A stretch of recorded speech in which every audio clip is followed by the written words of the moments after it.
नमस्कार। भारत के भूगोल की कहानी है ना, वो किसी महागाथा से कम नहीं है। ये करोड़ों साल पुरानी एक ऐसी दास्तां है जो हमें बताती है कि कैसे हमारी जमीन, हमारा मौसम और यहाँ तक कि हमारी संस्कृति कैसे एक अनोखे आकार में ढली।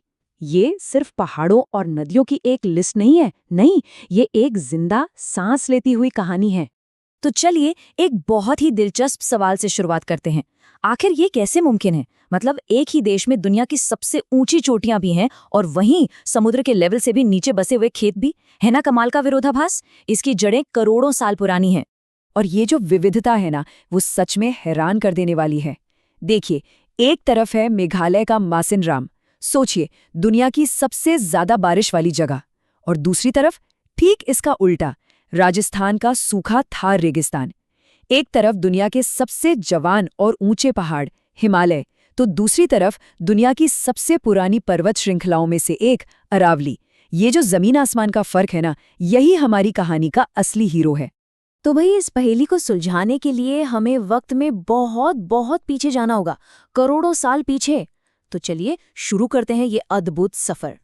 तो कहानी शुरू होती है करोड़ों साल पहले। उस वक्त भारत वैसा नहीं था जैसा आज है।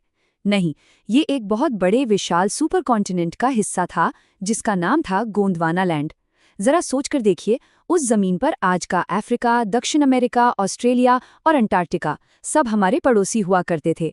और इस पूरे भूभाग का जो सबसे पुराना और सबसे मजबूत हिस्सा था ना, वो था हमारा प्रायद्वीपीय पठार।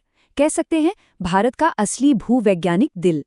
फिर करोड़ों सालों बाद ये सुपर कॉन्टिनेंट टूटने लगा और भारत का जो जमीनी टुकड़ा था, जिसे हम इंडियन प्लेट कहते हैं, वो अपने एक बहुत लंबे सफर पर निकल पड़ा, उत्तर की ओर, एक प्राचीन सागर थेथिस सागर को पार करते हुए।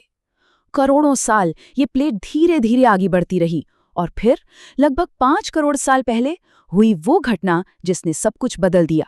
एक जबरदस्त टक्कर हमारी इंडियन प्लेट यूरेशियन प्लेट से जा टकराई। और सुनिए, ये कोई छोटी मोटी टक्कर नहीं थी। नहीं, ये एक ऐसी भूगर्भीय घटना थी, इतनी जबरदस्त कि इसने इस पूरे उपमहाद्वीप का नक्शा ही हमेशा हमेशा के लिए बदल कर रख दिया। जरा कल्पना कीजिए, दो विशाल महाद्वीप एक दूसरे से टकरा रहे हैं, लेकिन एक सुपर स्लो मोशन में। ये टक्कर इतनी इतनी ज्यादा ताकतवर थी कि दोनों प्लेट्स के बीच की जमीन किसी कागज की तरह मुड़कर ऊपर और ऊपर उछने लगी। और इसी महाटकराव से जन्म हुआ दुनिया की सबसे ऊंची पर्वत श्रृंखला का, हमारे हिमालय का। और मजेदार बात जानते हैं क्या है? ये टक्कर आज भी जारी है।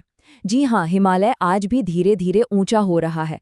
इसीलिए तो इसे यंग फोल्ड माउंटेन कहते हैं, एक जवान बढ़ता हुआ पहाड़। अब देखिए, हिमालय सिर्फ एक पहाड़ नहीं है, ये असल में 3 समानांतर मतलब पैरेलल रेंजेस का एक पूरा सिस्टम है। सबसे ऊपर, सबसे उत्तर में और सबसे ऊंची है हिमाद्री, जिसे ग्रेट हिमालयस भी कहते हैं। यहीं पर माउंट एवरेस्ट और कंचनजंगा जैसे दुनिया के दिग्गज खड़े हैं। फिर उसके थोड़ा नीचे आती है हिमाचल रेंज, यानी लेसर हिमालयाज, जहां कश्मीर और कुल्लू जैसी जन्नत की घाटियां हैं। और सबसे आखिर में, दक्षिण में, मैदानों से सटी हुई है सबसे नई और कम ऊंची शिवालिक रेंज। तो ये जो जबरदस्त टक्कर हुई, इसने सिर्फ पहाड़ नहीं बनाए, इसने तो समझिए आधुनिक भारत की पूरी तकदीर लिख दी। तो चलिए देखते हैं कि पहाड़ों से हमें तोहफे में क्या क्या मिला। सबसे पहला और सबसे बड़ा तोहफा, हमारी नदियां। हिमालय भारत की जीवन रेखाओं का घर है। गंगा, यमुना, ब्रह्मपुत्र, ये सारी बड़ी नदियां हिमालय के ग्लेशियरों से पिघल कर निकलती हैं और इसीलिए ये पेरेनियल हैं, मतलब इनमें साल भर पानी रहता है।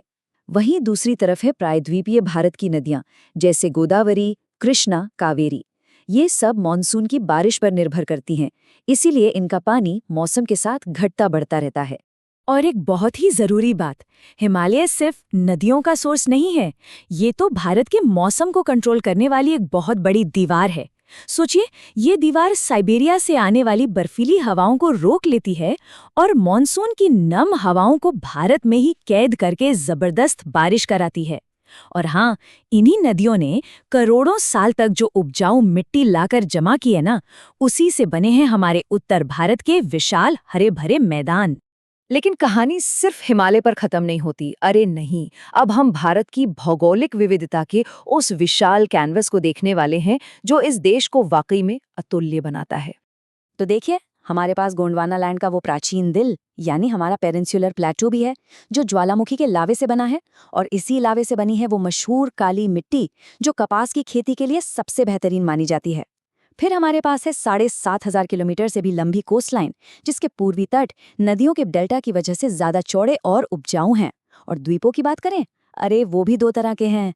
एक तरफ ज्वालामुखी से बने अंडमान निकोबार, तो दूसरी तरफ कोरल से बने हुए खूबसूरत लक्षद्वीप।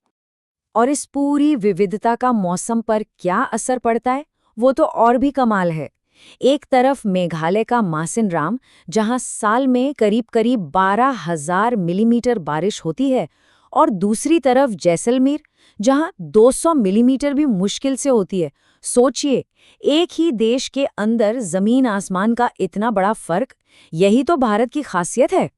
और ये जो विविधता है ना, ये सिर्फ जमीन पर नहीं है, ये तो लोगों के जीने के तरीके को भी आकार देती है। जैसे कि केरल के कुट्टानाड में लोग समुद्र तल से भी नीचे धान की खेती करते हैं, है ना कमाल। और मणिपुर में, वहां तो दुनिया का इकलौता तैरता हुआ नेशनल पार्क है, केबुल लामजाओ। ये सब हमारी इसी अनोखी ज्योग्राफी की ही तो देन है। और ये जो पुरानी कहावत है ना, कोस कोस पर पानी बदले 4 कोस पर वाणी, ये इस पूरी कहानी का सार बता देती है। मतलब साफ है, जब हर कुछ किलोमीटर पर भूगोल बदल जाता है तो जाहिर है वहाँ की संस्कृति, भाषा और जीने का तरीका सब कुछ बदल जाता है। तो कह सकते हैं कि भौगोलिक विविधता और सांस्कृतिक विविधता, ये दोनों एक ही सिक्के के दो पहलू हैं। तो अब हम आते हैं आखिरी हिस्से पर। सवाल ये उठता है कि हम भारतीय इस लगातार बदलते हुए और कभी-कभी बहुत ही मुश्किल भूगोल के साथ कैसे रहते हैं, कैसे तालमेल बिठाते हैं। सच तो ये है कि हमारा भूगोल हमारे लिए एक दो-धारी तलवार की तरह है। एक तरफ छोटा नागपुर पठार हमें बेशकीमती खनिज देता है, विशाल मैदान हमें अनाज से भर देते हैं, और वेस्टर्न घाट में तो बेहिसाब बायोडाइवर्सिटी है। ये सब मौके हैं। लेकिन दूसरी तरफ चुनौतियां भी कम नहीं। वही हिमालय भूकंप और भूस्खलन का जोन है, वही महान नदियां कभी-कभी विनाशकारी बाढ़ लाती हैं, और वही लंबी तटरेखा हमेशा चक्रवातों के खतरे में रहती है। तो आज हमारे सामने सबसे बड़ा सवाल यही आकर खड़ा होता है। हमारा भूगोल आज भी लगातार बदल रहा है, ग्लेशियर पिघल रहे हैं, मॉनसून का पैटर्न बदल रहा है। ऐसे में हम सब आज की ज़रूरतों और आने वाले कल के संरक्षण के बीच एक टिकाऊ संतुलन, एक सस्टेनेबल बैलेंस कैसे बना सकते हैं?